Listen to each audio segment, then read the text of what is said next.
10 minutes is just to lay out a very general framework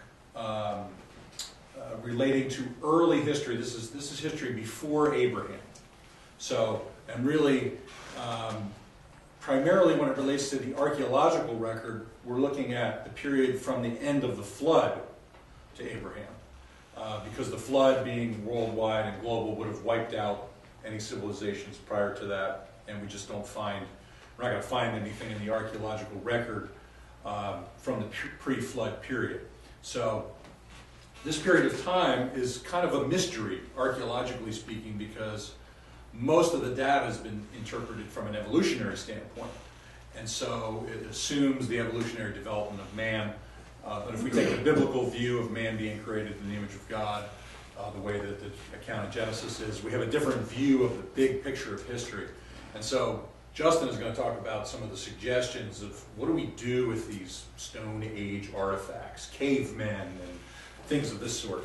But I'm just going to do a very brief introduction to this framework and just make us a couple of points related to some areas of debate within conservative Christian circles about this period of time, just so that you're aware of them.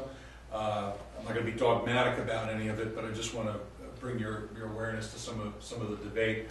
And we're coming at it from, I can't lay out the case for this, we're coming at it from the position of we're taking the 6 days of creation, so we would be looking at a recent creation and origin of the cosmos.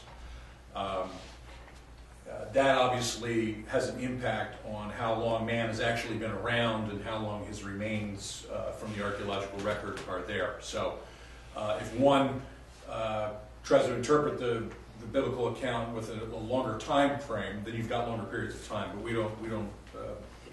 don't affirm that view. So, but I can't defend that position. So just know that I can defend it, but I'm not going to defend it today because we don't have the time, and that's not what we're here for. So just so you're aware of that. So we look at the creation account, and obviously we take that as being 6 normal days. So Adam is created on the 6th day. And we have the scripture verses here that I have up on the screen. Supernatural creation of Adam, and then Eve being created from Adam's side. And we've got various verses that affirm that as well. A critical component of understanding the bigger framework of history is the fall. Particularly, what are the implications of Adam's fall on creation and in the world generally, not just the fall of man, but the fall of the whole creation, and we see God bringing a curse upon the ground. But also in Romans 8, we see a particular passage that relates to the effect, the cosmic effect of Adam's fall as an important framework. Now, if you've read anything about this, you know that there's debates within Christian circles about the extent of the fall. I would affirm that it's a cosmic incident, has cosmic implications, and part of Jesus' return is to not only restore mankind to his proper place through his death and resurrection, but to redeem all of creation. We see Paul talk about this. So this does have an influence on everything subsequent to its event, and then the global flood. So this is our basic, very, very basic biblical framework that we're working from. So now when it comes to archaeology, obviously we have dates.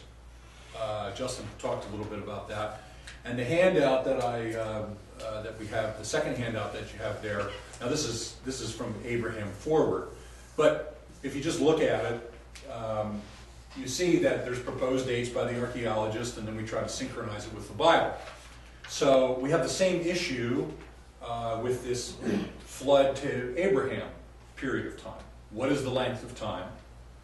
How do we interpret the archaeological data? How do we date it? And how do we synchronize it with events that occur in Scripture? That is an ongoing, in-depth discussion that's going on in conservative circles. So I want to give you a couple of ideas of what's going on here. If we have 6 days, Adam created recently, how long ago was Adam created, and how long ago was the flood? And how do we synchronize that with the archaeological data that's found, interpreted, and published. And so we have this period from Adam to the flood, conventional calculations from the period. Now, based on the text, the Hebrew text, which is called the Masoretic text, the conventional number is 1656 years. So you got the creation, Adam's created, and to the flood, 1656 years. But then you have this in the Septuagint, which is a Greek translation of the Old Testament, in these early chapters of Genesis. You have a different time period, 2200 years. And then you have the Samaritan Pentateuch. Of course, you know that you're familiar with the Samaritans. They had their own Bible, so to speak, and they have a different set of numbers. So there's been a lot of studies done to try to determine, well, what's the right chronology. However, our objective in part today is not to deal extensively with this because the archaeology doesn't pertain to the pre-flood period.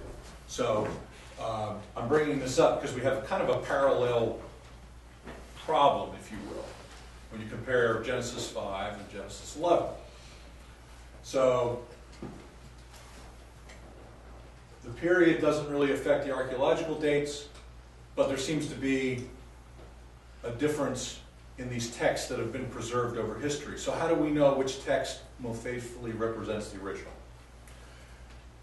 And then the second part of this, here's a chart just outlining this. You don't need to know this for your quiz or anything. It's just for your information. It shows the numbers, the age of the patriarch, what the Masoretic text says, and the remaining years of life. When you read through Genesis 5, you'll see so-and-so begat so-and-so, and then he died, and so-and-so begat so-and-so, and then he died, and so forth. And so this chart here gives you these different, we add it all up, and it gives you these numbers. So if we move on then from the post-flood period, we run into the same kind of problem, except this is something that I think we need to dig into deeper, not in this class, but just generally speaking, to try to figure out what's going on in this period of time, because we have the Hebrew text, which yields a period from the flood to Abraham of around 290 years, a very short period of time, which seems to be in direct conflict with a lot of the archaeological dates that you see for the time prior to Abraham. The Septuagint yields a period of about 1,000 years, 1,070 years. And then the Samaritan Pentateuch is about 940. So what do we do with this? There's a couple of choices. We can throw out the chronology from the period and say it doesn't yield a chronology. I don't think that's a valid choice. I think it does. You throw out the archaeology and say all the secular archaeologists are all wrong about this period of time, which is a possibility in terms of human propensity to be in error. Or the third option is maybe we take a look at some of these other texts to see which text really most faithfully represents the original, which would be an enormous research project. And if you go on in your further studies and go on to get a master's or a PhD, it's a wonderful PhD thesis to do. So something to think about a long time down the road. I'm laying all this out. It sounds like a sort of humdrum numbers and that kind of thing, but because of the conflict with the archaeological dates, particularly if you take the Masoretic text as the authoritative text, the flood is around 2400 BC. And the archaeological dates are before that. And they can't be pre-flood because the flood would have wiped it out. So we have this unresolved problem. Some of our brethren say, throw out the archaeology. Some say there's not a chronology there, you don't have a problem. My thinking is we need to dig deeper into the issue. So this pre-Abrahamic post-flood period is where we find all of this Stone Age remains, these quote-unquote Neanderthals, cavemen, all of this mysterious kind of material that Justin's going to talk about very briefly, very soon. And so he's going to get into particulars of that, but the bigger biblical framework of history requires some kind of resolution. So I'm hoping our team at ABR, here's a chart laying this out for you. It gives you the dates. And in other words, again, you don't have to know this for the test or the quiz or anything, but just to give you an idea of information out there. If you go out on the internet and type in Genesis 5, Genesis 11 chronologies, you'll find this stuff easy. So, again, based on the Masoretic text, put the flood around 2400, but we've got archaeological dates 3000 BC, and the evolutionary dates go back 5, 10, 50, 60,000 years. But back to 3000, it seems to be reasonably reliable. So, what do we do with it? I'm not sure that shifting the archaeological dates is the answer. I think that we have to delve into the text of Scripture a little bit further and see if there's a resolution presented there. So we're gonna do some ongoing research based on that. And one other item I want to bring up in that context before I hand it over to Justin here is, it's interesting in the Septuagint we have the mention of a name that doesn't appear in the other two texts. It's this guy named Canaan. And in Luke 3, Luke writes a genealogy from Jesus going all the way back to Adam. And he has this guy Canaan, or Canaan, some of the manuscripts say that ends with an M instead of an N. In Luke 3:36, it looks very much like it's the authoritative text. There is one or two manuscripts that don't have the name, but all the vast majority of manuscripts of Luke have this Canaan guy. But it's not in the Masoretic text, and it's not in the Samaritan Pentateuch. So what do we do with this?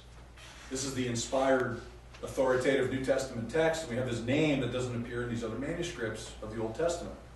So this is an area of exploration as well that needs to be looked into. It could point us to the Septuagint as being correct in the rest of the text. It's a possibility.